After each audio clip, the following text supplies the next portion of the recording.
દાખલા નંબર 18 એક ખોખું છે।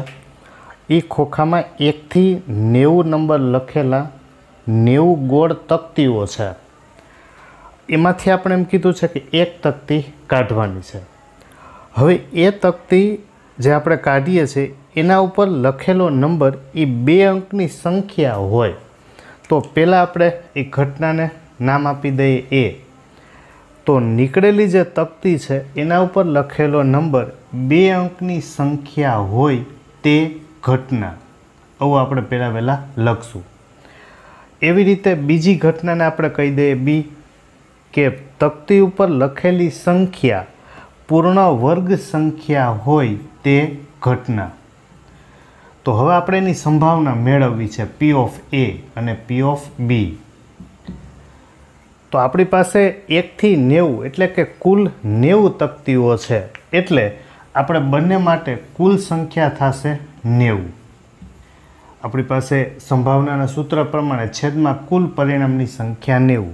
હવે 2 અંકની સંખ્યા હોય 1 થી 90માં આપણે જોવા જઈએ 1 થી 90માં તો 1 થી 9 એવી સંખ્યા છે જે 1 અંકની છે। 2 અંકની સંખ્યાની આપણે વાત કરીએ તો 2 અંકની સંખ્યાની શરૂઆત થશે 10 થી 10, 11, 12 એમ કરતાં કરતાં 90, એટલે કે 1 થી 9 નંબર જ નહીં આવે। તો 90માંથી 1 થી 9 નંબર કાઢી નાખશું એટલે આપણી પાસે સંખ્યા વધશે 81। તો આને 9, 10, 90, 9, 9, 81 એટલે આની સંભાવના મળશે 9/10। બીજો પ્રશ્નમાં એવું પૂછ્યું પૂર્ણ વર્ગ સંખ્યા હોય તો પૂર્ણ વર્ગ સંખ્યા 1 થી 90 સુધીમાં આવવી જોઈએ તો કેટલી આવે? જો આપણે 1નો વર્ગ કરીએ તો 1, 2નો વર્ગ કરીએ તો 4, 3નો વર્ગ કરીએ તો 9, 4નો વર્ગ 16, 5નો વર્ગ 25, 6નો વર્ગ 36, 7નો વર્ગ કરશું એટલે 49, 8નો વર્ગ કરશું એટલે 64, 9નો વર્ગ 81, 10નો વર્ગ 100 થઈ જશે એટલે એ નહીં હોય। તો આમાંથી ગણવા જાય તો 1, 2, 3, 4, 5, 6, 7, 8 અને 9, તો આપણે એવી સંખ્યા પૂર્ણ વર્ગ 9 મળશે। 9/90 એટલે કે 1/10। એના પછી 19મો દાખલો, એક બાળક પાસે એક પાસો છે। એ પાસા ઉપર એની જે 6 સપાટી છે એ 6 સપાટી ઉપર A, B, C, D, E અને A એવું લખેલું છે। એક સાઈડ એક બાજુ ઉપર A, બીજી બાજુ ઉપર B, C, D, E અને A। તો આપણને એવું કીધું છે કે પાસા ઉપર A મળે એની સંભાવના કેટલી? તો પહેલાં વહેલા આપણી ઘટનાને કહી દઈશું એ, પાસા ઉપર A મળે તે ઘટના। આ ઘટનાને આપણે કહી દઈએ બી, તો પાસા ઉપર D મળે તે ઘટના। તો એની આપણે સંભાવના મેળવીએ તો પાસા ઉપર કુલ 6 સપાટી છે એટલે કુલ પરિણામની સંખ્યા 6। એવી રીતે આમાં પણ કુલ પરિણામની સંખ્યા થશે 6। હવે એ મળે તો એ આપણે પાસા છે એવી 2 બાજુ એવી છે કે જ્યાં એ આપેલું છે, તો ઘટના ઉદ્ભવવા એટલે કે એ મળે એવી સપાટી 2, 2/6, 1/3। ડી મળે તો ડી એક જ વખત આપેલું છે, મતલબ એની સંભાવના કેટલી થશે? 1/6। 20મો દાખલો, હવે આમાં ટેક્સ્ટબુકમાં સ્ટાર કરેલું આપેલું છે કે પરીક્ષાની દ્રષ્ટિએ અગત્યનો નથી અથવા કે પરીક્ષામાં ના પૂછાય, પણ આપણે આ પ્રકારના દાખલા શીખવાના। હવે એમાં એમ કીધું છે કે એક પાસો છે એને યાદચ્છિક રીતે આકૃતિમાં દર્શાવ્યા પ્રમાણે લંબચોરસ ક્ષેત્ર ઉપર ફેંકો। આ લંબચોરસ ક્ષેત્ર છે એની ઉપર એક પાસાને આપણે ફેંકવાનું છે, તો તે પાસો 1 મીટર વ્યાસની અંદર પડશે। 1 મીટર વ્યાસની અંદર પડશે એની સંભાવના કેટલી? તો હવે આપણી પાસે સૂત્ર એ છે કે કુલ પરિણામની સંખ્યા જે હંમેશા વધારે હોય, તો આમાં આકૃતિ ઉપરથી જોઈ શકાય કે સૌથી મોટો આકાર લંબચોરસ છે। ઘટના ઉદ્ભવતા માટે જવાબદાર ઘટકોની સંખ્યા, તો એમાંથી જ બનાવેલા નાના પરિણામ હોય તો એમાં બનતું નાનું પરિણામ વર્તુળ છે। તો સંભાવનાને આપણે સૂત્ર પ્રમાણે લખશું કે વ્યાસની અંદર પડે એની સંભાવના કેટલી, તો એના બરાબર આપણે સૂત્ર બનાવીએ તો કુલ પરિણામની સંખ્યા એટલે કે લંબચોરસનું ક્ષેત્રફળ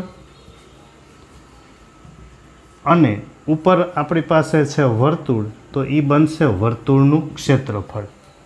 હવે વર્તુળના ક્ષેત્રફળનું સૂત્ર એ આપણે જાણીએ છીએ કે વર્તુળના ક્ષેત્રફળનું સૂત્ર છે πr² અને લંબચોરસનું ક્ષેત્રફળ એનું સૂત્ર છે લંબાઈ ગુણાકારમાં પહોળાઈ.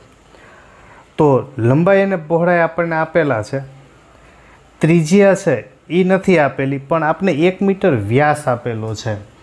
તો ત્રિજ્યા આપણે મેળવી લઈએ, ત્રિજ્યા બરાબર વ્યાસના છેદમાં 2 એટલે કે 1/2 મીટર. તો પાઈ આર એટલે ત્રિજ્યા આપણી પાસે છે 1/2, એનો વર્ગ કરશો એટલે 1/4, એના છેદમાં લંબાઈ ગુણાકારમાં પહોળાઈ એટલે કે 3/2. તો પાઈના છેદમાં અંશનો છેદ એ આવશે છેદમાં એટલે 3 2 6, અંશનો છેદમાં એટલે 6/4 એટલે કે પાઈના છેદમાં 24 એટલી એની સંભાવના થાય. 21માં દાખલામાં એમ કીધું છે કે કુલ 144 બોલપેન છે, એમાંથી 20 બોલપેન છે ને એ ખામીયુક્ત છે અને બાકીની સારી છે. એટલે કુલ આપણી પાસે બોલપેન 144 છે, એમાંથી ખામીયુક્ત આપણી પાસે 20 છે. એટલે 20ને આપણે બાદ કરીએ તો એનો મતલબ કે બાકીની બોલપેન છે એ સારી છે. તો સારી પેનની સંખ્યા આપણી પાસે વધશે 124. તો પેલો આપણે એવું કીધું છે કે જો પેન સારી હશે ને તો નૂરી નામની એક વ્યક્તિ પેન ખરીદશે, બાકી ખરીદશે નહીં. તો પેલો પ્રશ્ન એવું પૂછ્યો કે તે પેન ખરીદશે એની સંભાવના કેટલી. તો એ ઘટનાને પહેલાં આપણે નામ આપી દઈએ એ. તે એટલે કોણ? નૂરી. નૂરી પેન ખરીદશે તે ઘટના. હવે આની આપણે સંભાવના લખીએ તો કુલ પરિણામની સંખ્યા આપણી પાસે 144 છે કુલ. હવે પેન ખરીદશે એ કેવી પેન? તો કે સારી હશે એ જ. અને સારી પેન આપણી પાસે કેટલી હતી? 124. એટલે 124ના છેદમાં 144. હવે આને છેદ ઉડાડતા જઈએ તો અહીંયા છેલ્લે 2 આંકડા જોવા જાય તો 24 છે, મતલબ એ 4થી ઉડી શકે. આમાં 44 છે તો એ પણ 4થી ઉડાડી શકાય. તો બે સંખ્યાને આપણે 4થી પહેલાં ઉડાડીએ તો 4 3 12, 4 1 4. આને 4થી ઉડાડીએ તો 4 3 12, 2 વધશે એટલે 24. તો 4 6 24 એટલે એ થશે 31/36. બીજો પ્રશ્ન એવો કીધો કે તે પેન નહીં ખરીદે. તો અહીંયા આપણે 2 રીતે ગણી શકીએ. પહેલી વસ્તુ આપણે એવી ગણી શકીએ કે પેન ખરીદે કે પેન ના ખરીદે, મતલબ ઘટના બને કે ઘટના ના બને, બંનેનો સરવાળો કેટલો હોય? 1.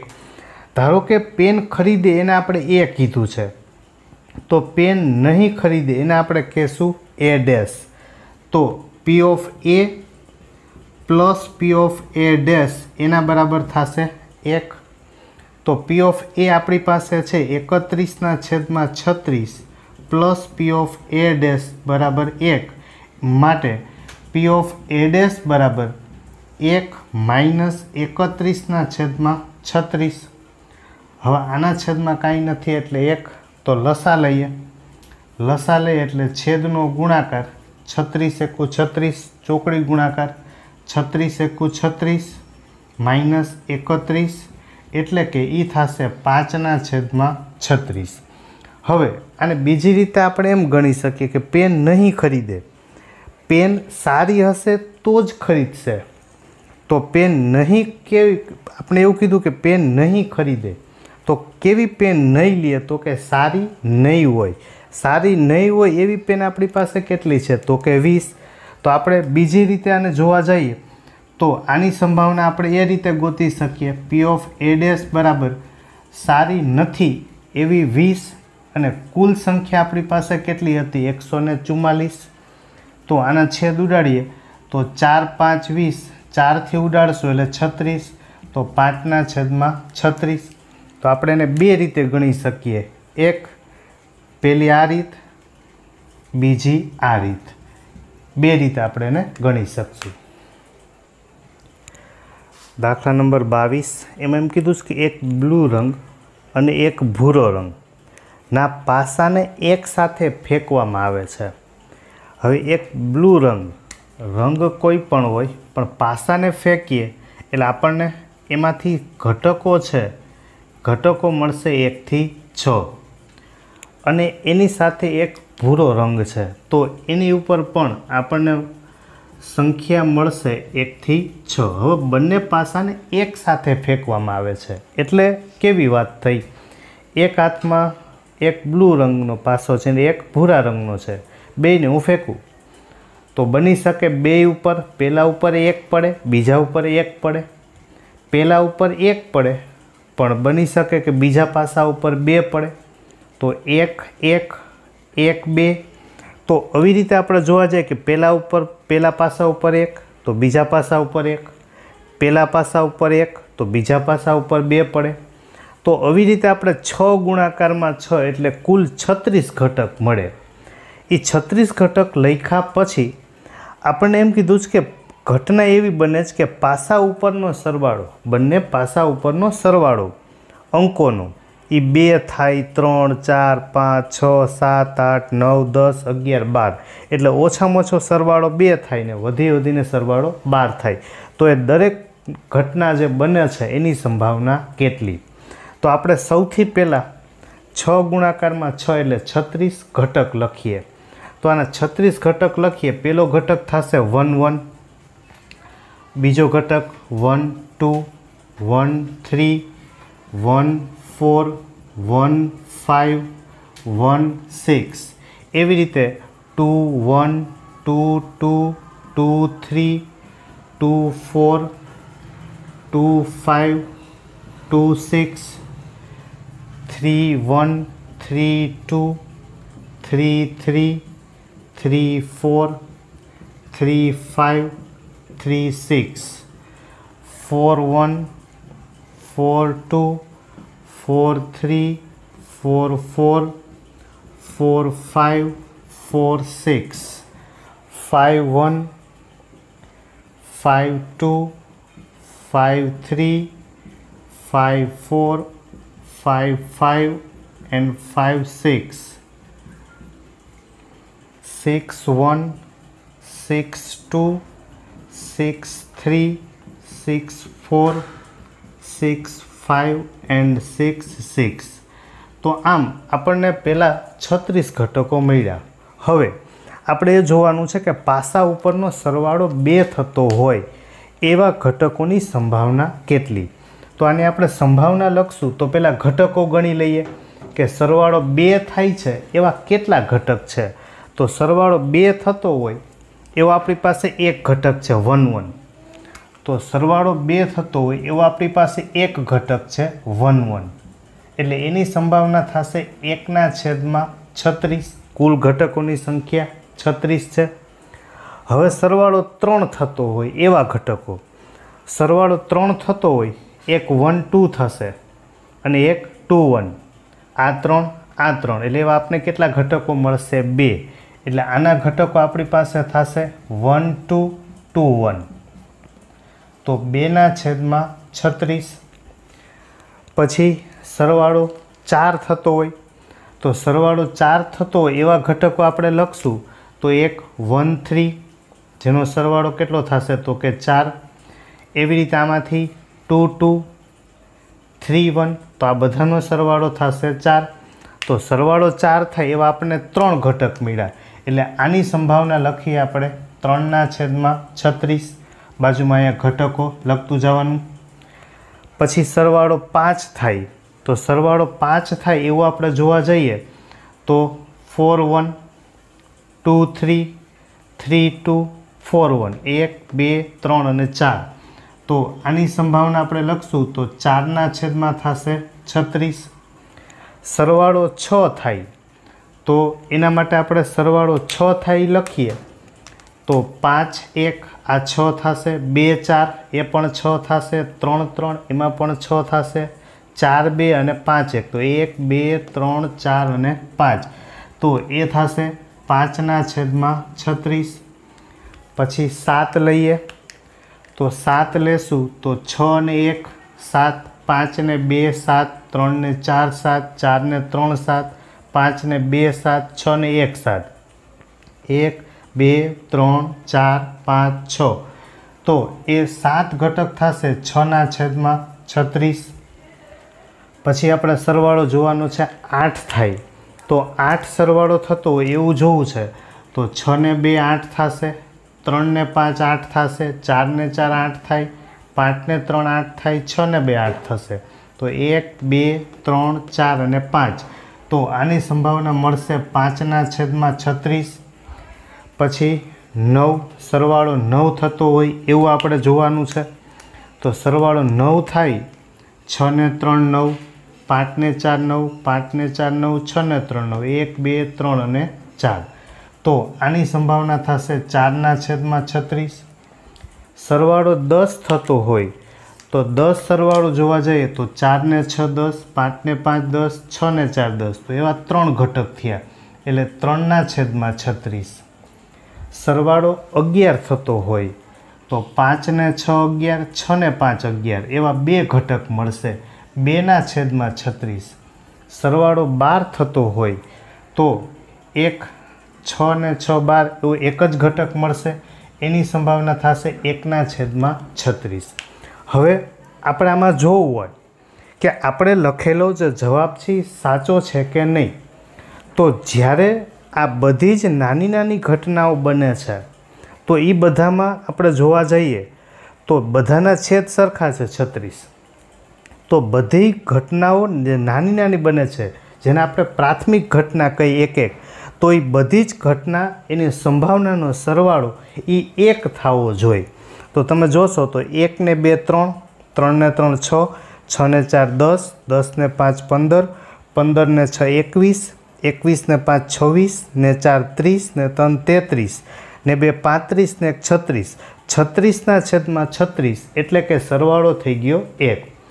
જ્યારે બધી જ ઘટનાઓની સંભાવનાનો સરવાળો 1 થતો હોય એને કહેવાય સંભાવના વિતરણ, જે તમે ધોરણ 11માં અને 12મા ધોરણમાં ભણશો તો આ ખાસ જોઈ લેવાનું જેથી આપને ખબર પડે કે જવાબ સાચો છે કે ખોટો છે।